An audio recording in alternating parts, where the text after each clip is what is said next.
All right, here we go. It is a Thursday, January 6th. Parx Sportsbook Presents Stick to Hockey Live. It is Jason Myrtetus. Let me tell you about Parx and Sportsbook. Lots of great action to get in on. You've got pro hoops. You've got college hoops. You've got NHL. You got pro football. You still got college football. So much to bet on and so many different ways to do it. Do it with the great people at Parx Sportsbook. So easy to use. And just for signing up, you're going to get a $500 risk-free bet. So make sure you go to your iOS App Store, download the app on iOS or Android, or go to parxcasino.com/PA. Get all the info there. Sign up for an account. And again, get that first bet risk-free up to $500. These guys are local. That's why we trust them. They're good. The app is great to use, easy to use, and you'll be able to get action in on same-game parlays, on first to score, players to score, rushing yards, touchdowns, baskets, whatever you want with individual player performances as well. So make sure you check out the Parx Sportsbook app. Again, go to the Parx, fill it up, parxcasino.com/PA and get all the info there. And give them a follow on their social media channels at Parx Sportsbook on Twitter, Instagram, Facebook, and YouTube. You'll get great daily specials there. You'll also get great content and tons of it.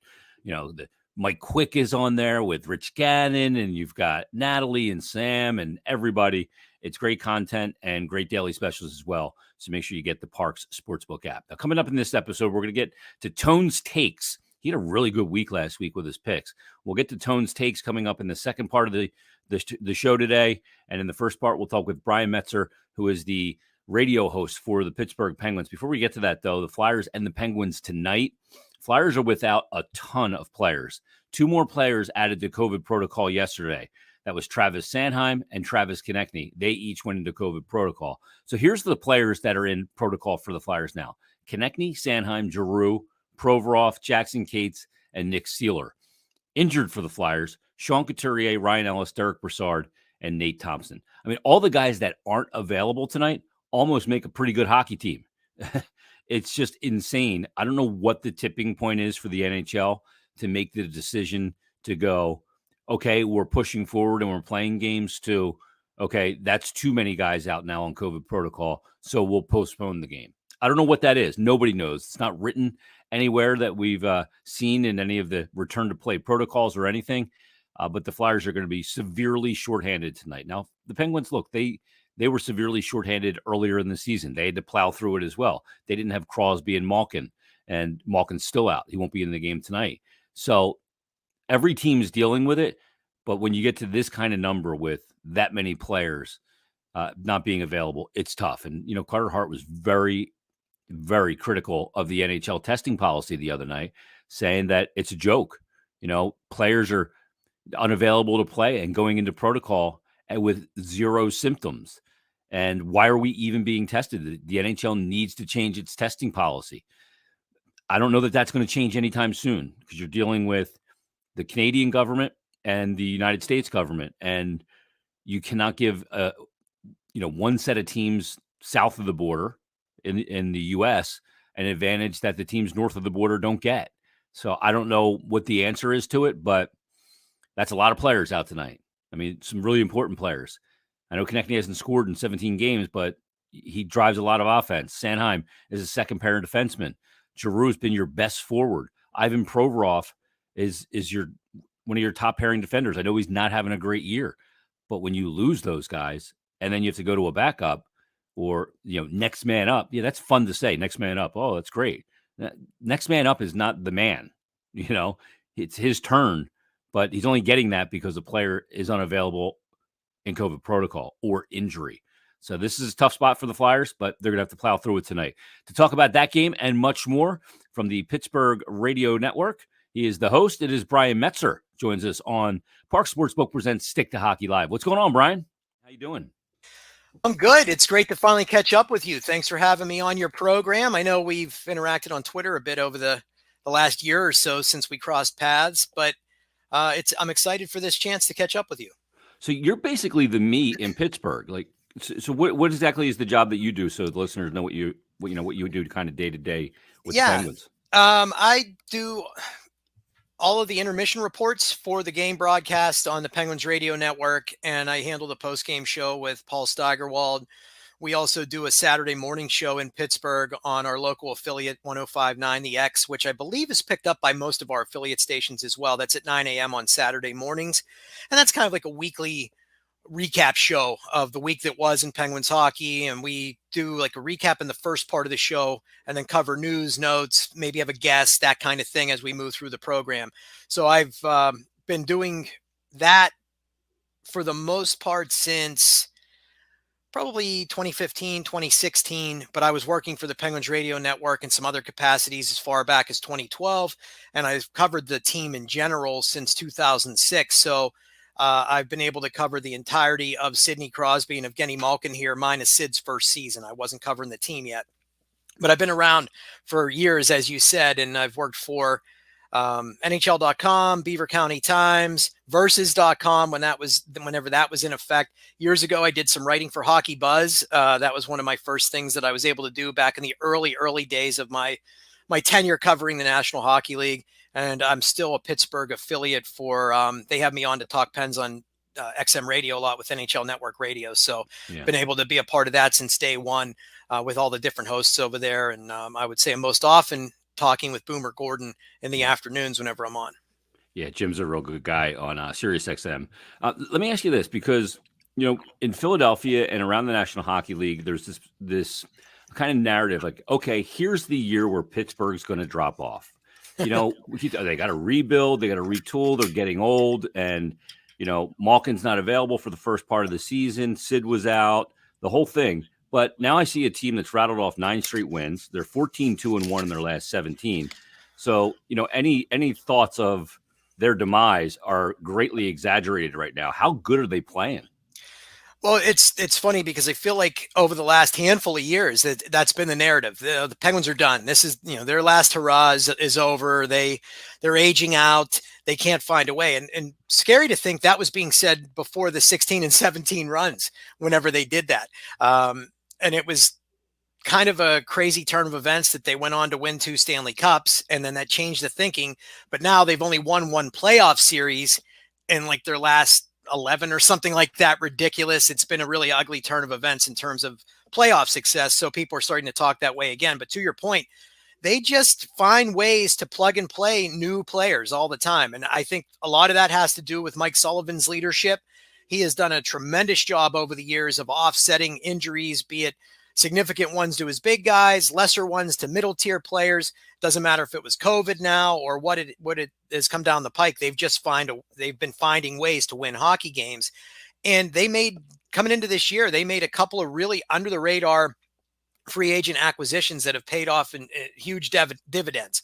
The first of which would have been Danton Heinen, the way he came in this year and played at such a high level. He's been up and down in terms of his productivity, but he still has 9 points in his last 17 games. McGinn came on from Carolina, has been everything they hoped. He's offset the loss of a guy like Brandon Tanev, who left after last season in the expansion draft.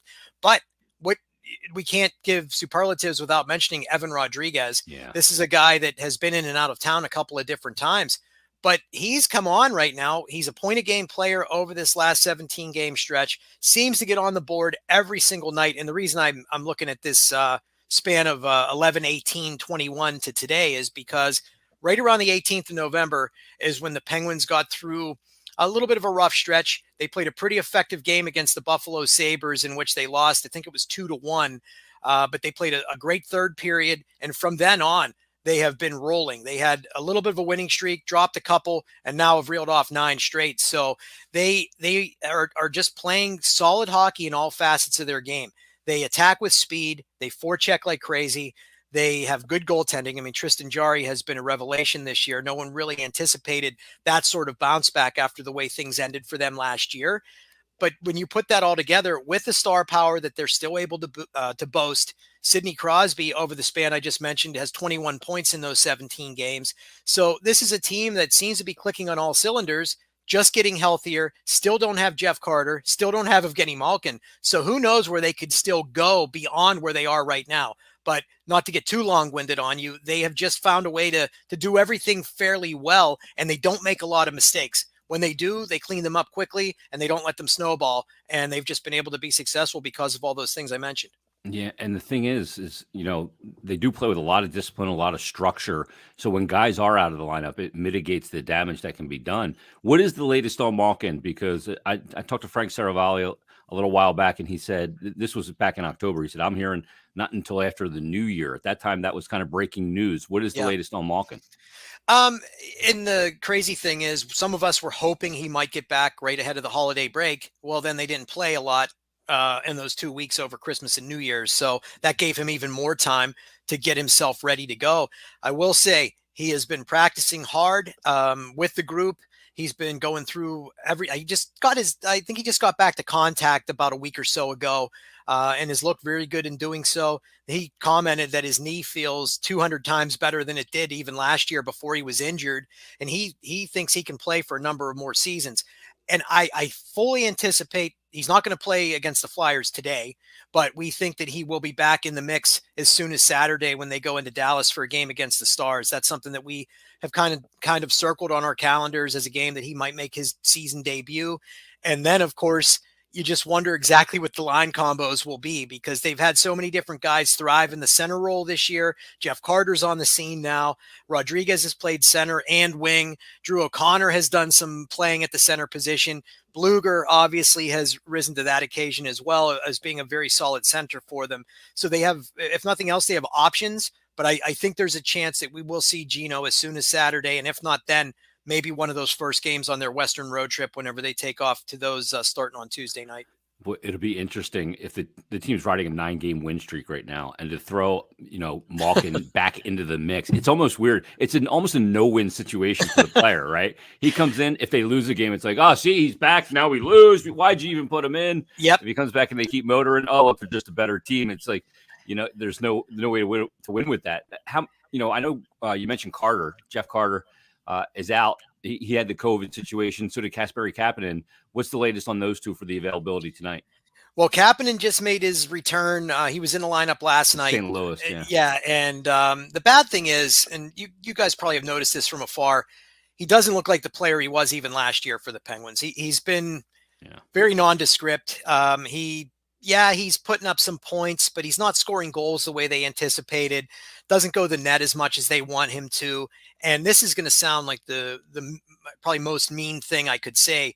When he was out for his bout with COVID, you almost didn't even miss him in the lineup, because they have so much depth right now of younger guys that could step in and do the things that he does if he's not scoring. So they've had that availability from some others. So I'll be curious to see how things shake out with him moving through the rest of this season. Is he a trade chip for them? Who knows? But he will be in the lineup tonight unless something happens between our chat and the time that they take the ice against the Flyers. But so he's back in the saddle. As far as Carter, there's probably a chance of him being in the lineup whenever they face off against the Flyers, but he didn't play last night. The fact that it's back to back, I don't know that they'll throw him out there. They may wait till Saturday for him as well. He's only skated for a day or two, and they weren't going to skate on today. So it was a spot where they're not even having availability of the coach until 5 p.m. So we won't even know the lineup officially until then if people are getting right back in. So it's interesting, though, because you have Carter very close. Gino gets back, and it's funny you made the point about upsetting the apple cart in a way in terms of this winning streak. There are talking heads here in our city that have made that point loud and clear that, well, when some of these guys get back, especially Evgeny Malkin, that's going to bust the system and that's going to disrupt everything that they've done to this point. And it just blows my mind, because it's the same people that complained about Gino not being counted in the top 100 players in NHL history a couple years ago, but yet you're going to talk about him ruining what you're doing right now with your team. And we get it. It's because he goes out and improvises a little bit from time to time, plays a little bit too much East-West hockey whenever Mike Sullivan's trying to go North-South. But that said, it's still Evgeny Malkin. It's still an Art Ross guy. It's still a Hart Trophy guy. It's still a Conn Smythe Trophy guy. So I don't know. I never have an issue with one of the greatest Russians in NHL history to make a return to the lineup. Yeah, and he's headed to the Hall of Fame when it's all said and done. Let's look at the goaltending for tonight, because in the Blues game, we saw both. We saw Casey DeSmith. We saw Tristan Jarry. Who do you expect to get the start tonight? I'm pretty certain it'll end up being Jarry at this point, just based on the fact that for whatever reason, it just looks like Casey DeSmith isn't feeling good about his game right now. He had a little bit of a span where he turned in a couple really quality starts, but then he dipped again. He let up some goals against the Sharks a couple games ago. Didn't look good on the 3 he let up to the Blues last night. And I think the fact that Jari did get in and was really solid on the 13 shots that he faced, I think that's who will end up being in net whenever the Pens face the Flyers tonight. And he has been the guy. I mean, he's played 25 of the games this season. DeSmith just 8. And I know there's some of us beginning to wonder if the Penguins take a chance on bringing Louis Domingue up to be the backup goaltender to supplement Jari when needed, because the prevailing sentiment is you can't lose every time your backup goaltender goes out and plays a game for you. And I'm not saying that does happen, but Casey is only 3-3-1 this season, 888 save percentage with a 3.47 goals against average. And that's unlike him too. I mean, I think we all saw the way he had played in the past, where he could come in cold. He could, shut a team down, potentially give you a shutout if need be, especially if he was playing a lesser opponent like your backup sometimes does. I mean, he went out and had a shutout sequence against the Buffalo Sabres a year or so ago that spanned essentially 2.5 games. I mean, they weren't able to score on him, but I would not be shocked to see Jari just come right back in. They didn't want to have to use him against the Blues. Yeah. And the fact that they did tells you where the thinking would be on getting him back out there tonight. Yeah, you'd never want to put in a back-to-back. You do not want to pull your goaltender. You just don't want to do it because you want him to come in on the full rest. Now he's got a half a game on him, and the other guy's got a half a game in low confidence because he got pulled. So you almost have to go to the guy with the hot hand. We saw the Flyers do the same thing earlier this year when they were in the same situation. They pulled Carter Hart out of that game against it was actually when Alain Vigneault got fired against the Tampa Bay Lightning, and then they came back and had to take on Colorado. No easy task there either. Yeah. It's amazing. Let's talk about, the playoffs for this team. And you mentioned Jari, and, a lot of people, pin the blame squarely on the pads of Jari last year in the playoffs. And there was a lot of conversation in the offseason, Bri, about, hey, the Penguins got to go out and get a goalie. They should have went out and got Freddie Anderson. Now he's performing down in Carolina. They should have grabbed the Holtby or somebody with more experience. But Jari's come back this year, played really well. But I guess those ghosts that he's dealing with don't get slayed until playoff time to see if he can handle that pressure again. No, you're exactly right. And I think that the questions will loom until he proves that he can go out and do it in the playoffs. And the thing is, I don't want to excoriate him too much for his playoff performance. He's played 7 total playoff games in his career. And it seems like he's been around for a long time, but he's only gotten the chance to, and all those essentially came last year in that debacle. I mean, that's the only thing we can call it for him against the Islanders. And none of us will forget the turnover and the overtime situation that cost the Penguins. They were in a spot where they were pretty well outplaying the Islanders and just could not get the saves when they needed them. And on the other end, Sorokin came in and was unbelievable. I mean, after he spelled Varlamov in that series, Jari just could not outduel him. And it was very evident. So that was a problem. But as I said, just 7 games. His first game in the playoffs, though, came in that the play-in series against the Montreal Canadiens 2 seasons ago. And he was really good in that one. He only allowed 1 goal, but it was enough to end the game for the Penguins, who just couldn't score on Carey Price that year. So I think that this year he's proven that he's developing into one of these workhorse goaltenders that you can lean on, that you can put out there. I don't want him to have to play 65 games. Unfortunately, their situation looks like that's what it may end up being right now, unless they do something about their backup goaltending situation. But the question still will be there until he goes out and turns in a good performance in the Stanley Cup playoffs. I do want to credit Andy Chiodo, who the Penguins hired as the goaltending coach here. He's had a really good impact on Tristan Jari. He seemingly worked on his psyche and his mental status in the net. He worked really hard to tell him to, I like to use this old Clint Hurdleism whenever he was the Pirates manager, where he used to say shower well after losses and all this kind of thing. Mm-hmm. That's kind of what he told him in terms of letting up a bad goal. The puck has no memory. Get back out there, wherever your feet are is where you are in that moment. Make the next save. And it seems as if that's worked pretty effectively for Tristan Jari, who has been among the league leaders this season with the way he's performed. And it's been really impressive to see him answer that way, because you mentioned it early. people wanted to run him out of town in favor of one of the UFAs. And still people were calling for Marc-Andre Fleury to come back, and we saw he could have been had for a wing and a prayer. I mean, Chicago got him essentially for the price of his contract, which was intriguing to a lot of people here. I know the Penguins had cap implications that would have made that more difficult, but there probably could have been something that could have happened. Well, we have come to find out that Ron Hextall contacted Tristan Jarry in the offseason and said, "You're our guy. We want to come into the season with you. Give him another chance." He's spoken a whole lot about him being wasn't that great in his first couple playoff runs. And whenever he got a chance on the big stage at first, it took him a little bit to round into form. He mentioned Jonathan Quick's early woes whenever he got the first opportunities, and you saw what he ended up doing. So is Tristan Jarry those situations? Maybe not. But so far through the regular season, he looks like a guy that is really, really doing a fine job of showering well and posting that sub-2 goals against and a .934 save percentage with 3 shutouts on the season. Shit. I mean, Hexie in his first playoff run won a Conn Smythe as a loser. Yeah. Yeah. So he's not a great example, but he was trying to make the kid feel good. You know what I mean? Yeah. Quick was the really good example that he tried to parade out for him, though. Yeah.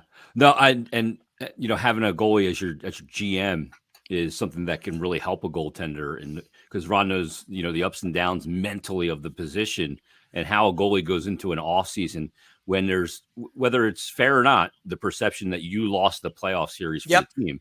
It's just the way it is. And, a goalie knows when he doesn't hold up his end of the bargain. I mean, he basically walks in the room after a game and says, "I didn't give you guys a chance. I didn't get you enough saves tonight." And sometimes you don't have to verbalize it. They can see it written on your face. They know it. You know it. You can't hide as a goalie. It's what makes the position great. How's it been working out there with Hexie taking over and Brian Burke? Because 2 very different personalities with those 2 guys, to say the least. And how's it been with those guys running the shop?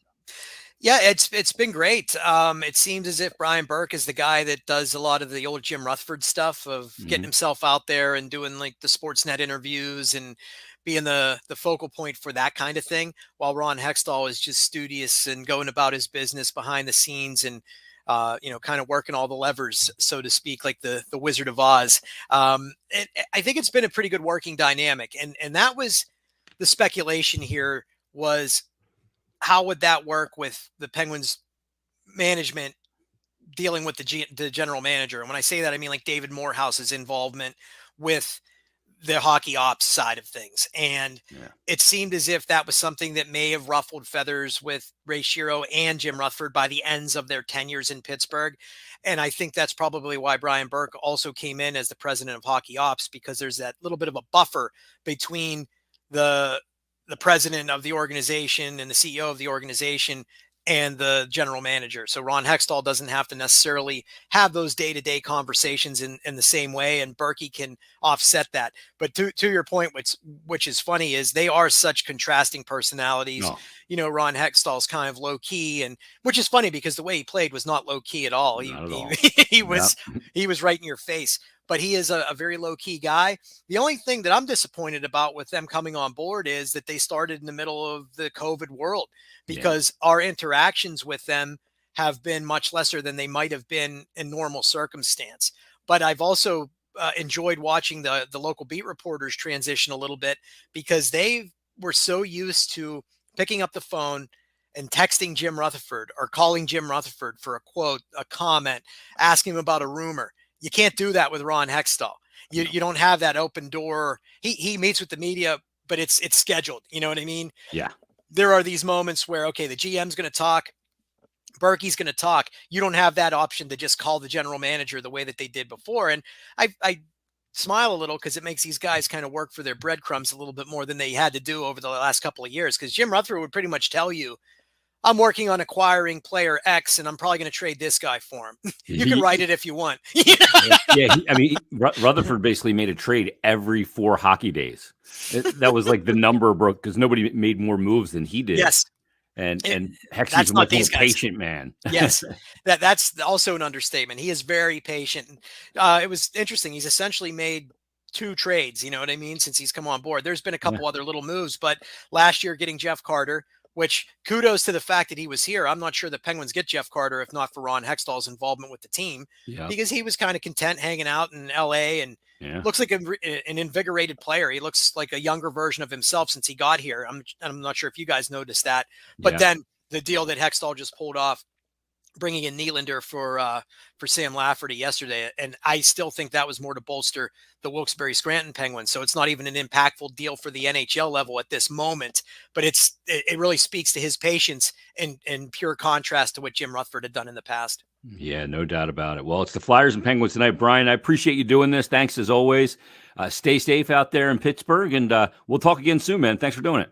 No problem at all, Jason. Thanks for having me. I'm glad we finally got to catch up and do this. I had a blast. Let's do it again soon. Thanks to Brian Metzer for dropping by and joining us here on Stick to Hockey Live, and does kind of the same job that I do he does it out there that I do here. Although we started way back in, I think 2006. Getting old. Anyway, let me tell you about Parx Sportsbook app. This is a good time to go get it, download it, open up an account, get a $500 risk-free bet, because we're going to go to Tone's Takes in just a second.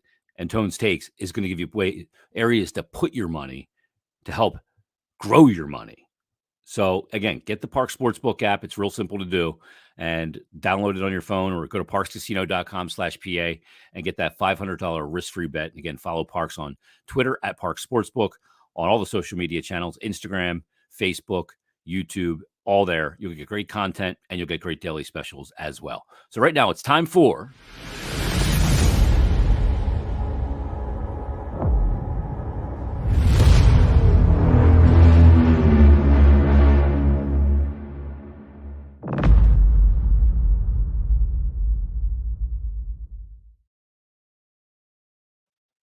Man, I love that introduction piece. So dramatic. That's awesome. I got to ask you a question before we get into some plays. All these COVID protocol, like the Flyers are dealing with it big time now. The list of players that are not available both through COVID and through injury is a hockey team. A pretty good one, too. Is it easier to handicap or is it harder? I mean, it's harder in the fact that some of this stuff is last minute. Yeah. You know, and you have to kind of be careful. Like Austin Matthews today was supposed to not play. And then, you know, they ended up doing a test and now he's going to play. So, you know, it's tough, man. Like it's really tough, you know, especially if you're getting into the props. I